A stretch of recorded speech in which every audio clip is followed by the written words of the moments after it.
বিসমিল্লাহির রহমানির রহিম। আসসালামু আলাইকুম সবাইকে। কেমন আছেন সবাই?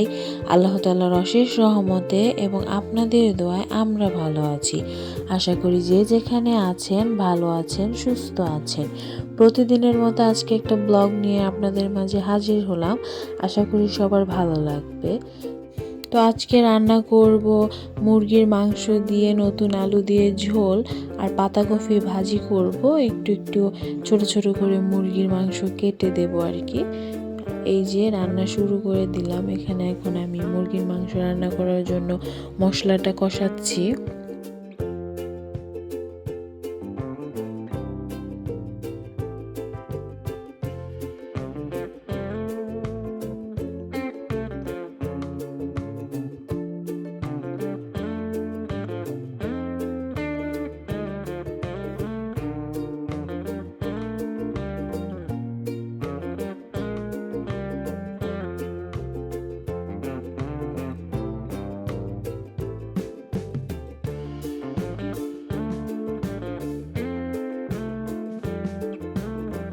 তো মুরগির মাংসের জন্য মশলাটা কষাতে দিয়ে এখানে আমি চলে আসলাম আলু কাটতে।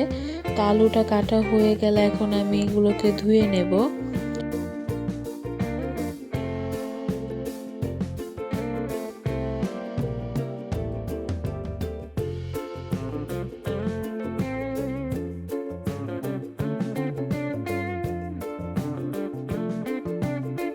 তো আলু ধোয়া হয়ে গেছে আর মুরগির মাংসটা আমি আগেই ধুয়ে পরিষ্কার করে রেখে দিয়েছি।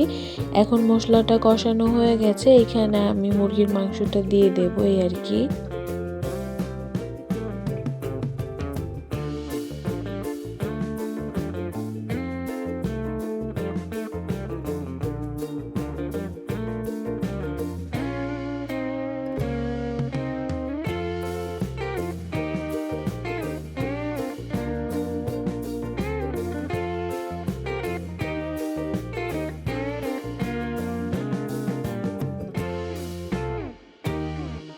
তো আমি পাতাকপি ভাজি করার জন্য ওইখানে কড়াই বসিয়ে দিয়ে এখানে পাতাকপি কুটতে চলে আসলাম।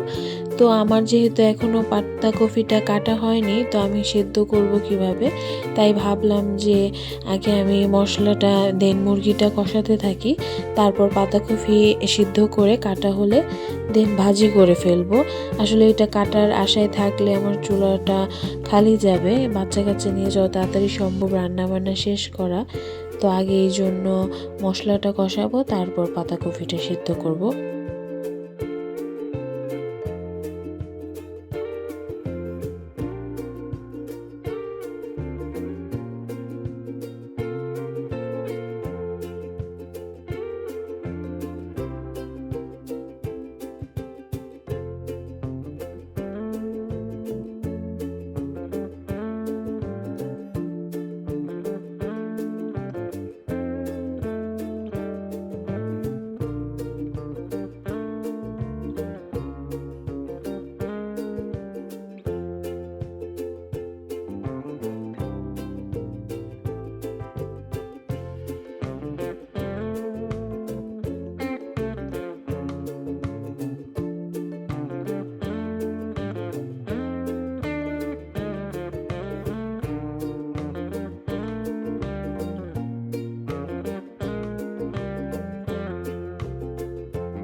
তো যেহেতু মাংস দিয়ে রান্না করব, তাই সব মশলাই একটু একটু করে দিয়ে দেন আমি মশলাটাকে কষিয়ে নিলাম। এখন মাংস দিয়ে দেব।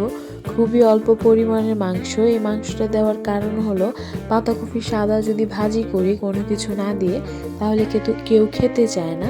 তো এই জন্য অল্প একটু মাংস দিয়ে গ্রান আসলেও সবাই খেতে চায় এই আর কি। তাই এটা আর কি যেটা বলে চুরি করা, যে সবাই খেয়ে ফেললো মুরগির মাংসের গ্রানে এই।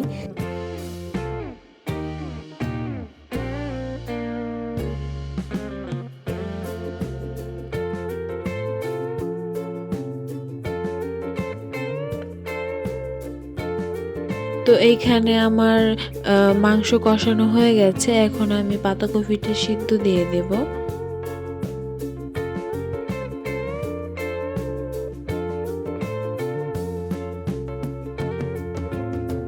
আর এখানে মুরগি হয়ে গেছে কষানো, এখানে আমি এখন তরকারিতে ঝোল দিয়ে দেব। তো এই তো ঝোল দিয়ে দিলাম।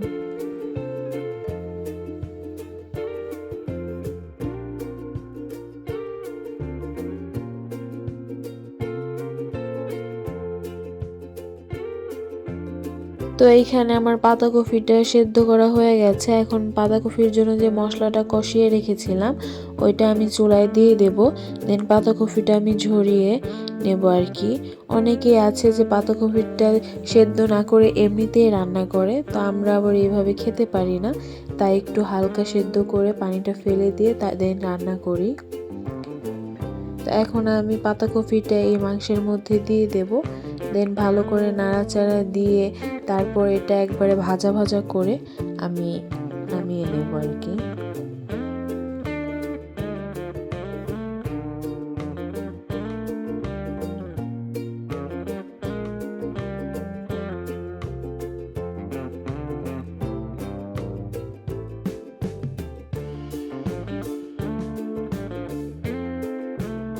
তো এই তো আমার রান্না করা প্রায় শেষ, এখন আমি চুলার জালটা নিভিয়ে দেব।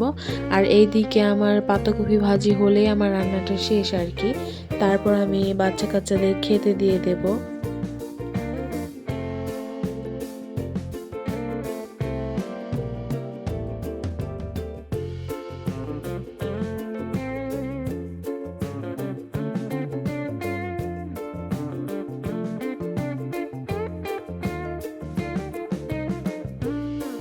তো ছোট মেয়ে ভাত খাচ্ছে, তো মোবাইল না দেখলে তো আবার ভাত খেতে পারে না।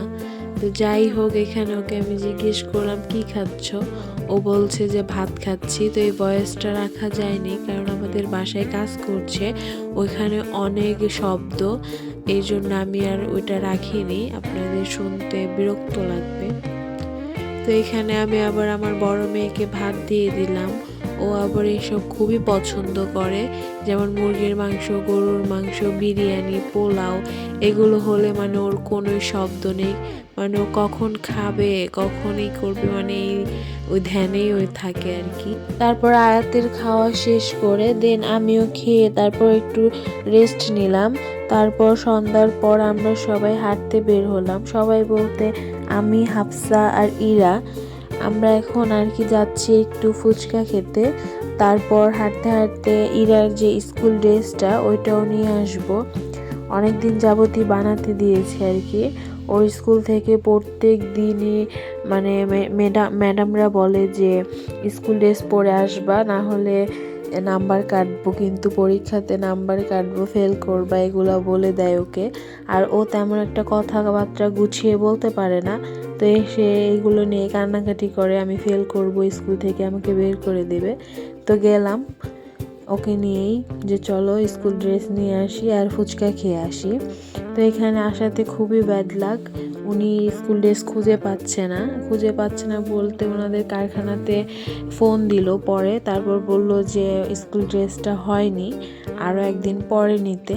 এমনিতেও আমি একদিন পরে গিয়েছিলাম, তারপরেও হয়নি, উনি বলল যে আরও 1-2 দিন পরে নেবেন। তো আমি বললাম কেন এত দেরি কেন? উনি বলল যে আমাদের এখানে যে কাজ করে উনি মারা গেছে, তো নতুন মানুষ নিয়েছে আর কি এখানে কাজ করার জন্য, নতুন স্টাফ, কিন্তু আর এরকম হবে না। তো তাই আবার চলে আসলাম আর কি। ওরা খুবই বসেছিল আর কি যে হয়তো বা স্কুল ড্রেস দিয়ে দেবে, কিন্তু উনি ফোন করলো তারপর দেয়নি। দেন ওর অনেকই মন খারাপ, কারণ আবার কালকে স্কুলে যাব ড্রেস ছাড়া, এরকম আর কি। তো এখানে আমরা বাজারে হাঁটছি, তো বললাম যে মন খারাপ করো না, চলো ফুচকা খাই, ফুচকা খেলে সবারই মন খারাপ ভালো হয়ে যাবে আর কি।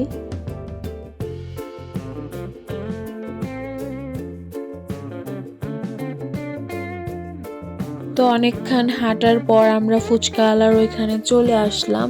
এখানে আবার একটা বিয়ে দেখেন গেট সাজিয়েছে, শীতের দিন মানে বিয়ের একটা সিজন। তো এই তো ভাবলাম এইখানে আমরা আর খাবো না, বাসায় নিয়ে যাই, সবাই মিলে খাবো। তো এখন আমরা ফুচকা নিয়ে মনের খুশিতে বাসায় চলে যাব। তো আজকের ভিডিওটা এই পর্যন্তই। সবাই ভালো থাকবেন, সুস্থ থাকবেন, আমাদের পাশেই থাকবেন। আল্লাহ হাফেজ সবাইকে। আসসালামু আলাইকুম।